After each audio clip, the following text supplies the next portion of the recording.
let's talk a little more about LeBron James. Something that nobody is talking about. Yeah, I mean, it seems like yesterday people were joking about him having to come out of a weak East. I mean, that was always the thing about him. And do you think people will say that about him coming out of the West now? I mean, of course, it's LeBron James. Are you kidding me? That people are actually saying with a straight face that there is an asterisk next to his championship coming out of the bubble. And that's true. There is an asterisk. It was one of the most physically, mentally, emotionally taxing championships that you can say is in history other than the World War II. Mm-hmm.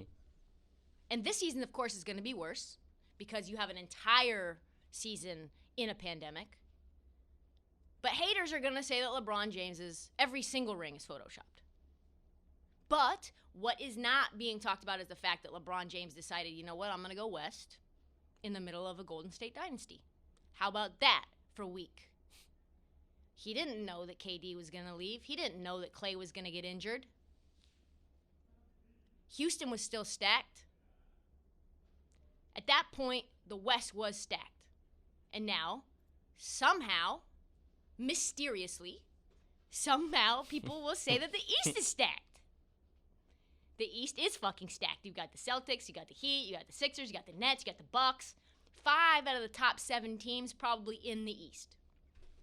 Superstars, since LeBron went west, superstars have either signed big deals, got traded, left in free agency, and most of those either stayed east or went east. Kawhi Leonard was going to stay in Toronto if he couldn't get Paul George. Why do you think that is? Why do you think all of these players went east? All of them went east. I mean, I could go through and probably come up with reasons for all of them, but the trend does definitely speak for itself. I mean, come on, yeah. Marty. Mass exodus east? Mass exodus? The facts are this. Guys don't want to play LeBron James in the playoffs until it's the finals. That's the facts. It is a lot easier inside of your heart of hearts to get to the finals and play a 36-year-old, beaten down, mangled LeBron James after he went through the gauntlet. Got to play the Clippers, get through them. Who knows? Maybe you'll roll an ankle or something. Maybe we'll get lucky. Tired, vulnerable. And the East is stacked, filled with fucking badgers, I'd like to call them. But I would rather face a badger in a box than a fucking black bear. You might get fucked up by a badger, but you will not die. You have a chance to live. Nobody dies from a badger. No one. It won't be pretty. You will look like, it'll be bad. But a bear? You go one round against a bear, it's a body bag. Done. Cancun on 3, get your golf clubs ready. You are out. Remember LeBronto? That was how it goes. So I'll take my chances. If I'm a player, I'll take my chances out east.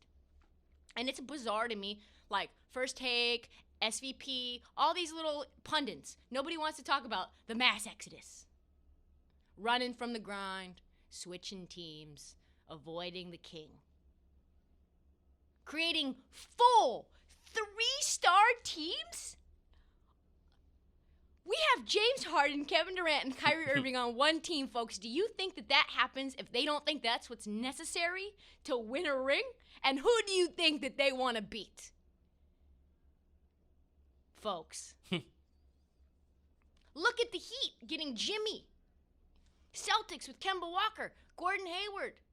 Teams assembling fucking Avenger-like firepower. Because why? LeBron James. LeBron James. That's why.